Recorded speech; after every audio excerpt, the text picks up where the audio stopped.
Assalamu alaikum.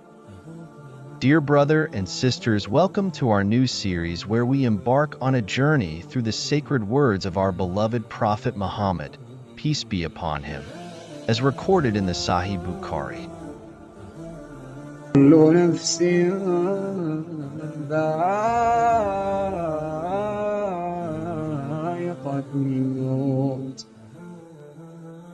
In this introductory episode, we will explore what makes Sahih Bukhari so significant, how it is structured, and the remarkable life of the man behind the compilation, Imam Muhammad ibn Ismail al-Bukhari.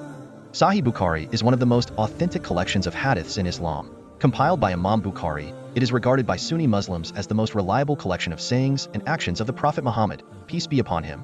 The term Sahih means authentic, and this collection is held in the highest regard, second only to the Holy Quran in its authority.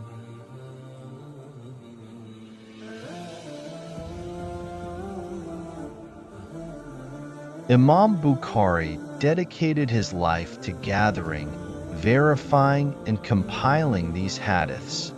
Born in 830 CE, in Bokhara in what is now Uzbekistan, Imam Bukhari traveled extensively across the Muslim world from Arabia Peninsula to Egypt, seeking knowledge from the greatest scholars of his time.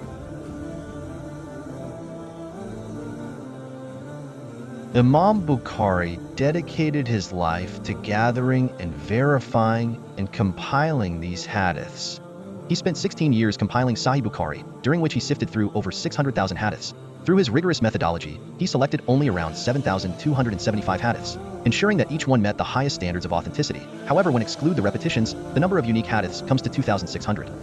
Sahih Bukhari is divided into 97 books, also referred as kitab, covering various aspects of Islamic law, theology, ethics, and spirituality. These books are further divided into chapters, each focusing on a specific topic. The arrangement of hadiths in Sahih Bukhari is systematic and thematic, making it a comprehensive source of Islamic teachings. Imam Bukhari was born on 13th Shawwal in the year 194 in Bokhara in the territory of Khorasan. It is disputed between scholars, but it is in the nearby regions of Turkestan and Uzbekistan. His real name is Muhammad bin Ismail bin al-Mughira al-Bukhari. His father died when he was still a young child, and he was looked after by his mother. At the age of then, he started acquiring the knowledge of hadith. He traveled to Mecca when he was 16 years old, accompanied by his mother and elder brother. It seemed as though Imam Bukhari loved Mecca and its learned religious scholars, for he remained in Mecca after bidding farewell to his mother and brother. He spent 2 years in Mecca and then went to Al-Madinah after spending a total of 6 years in Al-Hijaz, which compromises Mecca and Al-Madinah. He left for Badra, Kufa, and Baghdad and visited many other places including Egypt and Syria.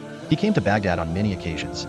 He met many religious scholars including Imam Ahmad bin Hanbal. Owing to his honesty and kindness, and the fact that he was trustworthy, he used to keep away from the princes and rulers for fear that he may incline to say things to please them. A story has been told about Imam Bukhari regarding his struggles in collecting hadith literature. He traveled to many different places gathering the precious gems that fell from the lips of the noble Prophet Muhammad. It is said the Imam Bukhari collected over 300,000 ahadith, and he himself memorized 200,000, of which some were unreliable. He was born at a time when hadith was being forged either to please rulers or kings, or to corrupt the religion of Islam. It is said that Imam Bukhari, before compiling Sahih al-Bukhari, saw in a dream, standing in front of the Prophet Muhammad, having a fan on his hand and driving away flies from the Prophet. Imam Bukhari asked some of those who interpret dreams, and they interpreted his dream that he will drive away the falsehood asserted against the Prophet, so it was a great task for him to sift the forged ahadith from the authentic ones. He labored day and night, and although he had memorized such a large number, he only chose approximately 7,275, with repetition about 2,230. Without repetition, no doubt about the authenticity. Before he recorded each hadith, he would make ablution and offer 2 rak'ah prayer and supplicate his Lord, Allah. Many religious scholars of Islam tried to find fault in the great remarkable collection Sahih al-Bukhari, but without success. It is for this reason they unanimously agree that the most authentic book after the Book of Allah is Sahih al-Bukhari. Imam Bukhari died on 1st Shawwal in the year 256 AH and was buried in Kartanka village near Samarkand.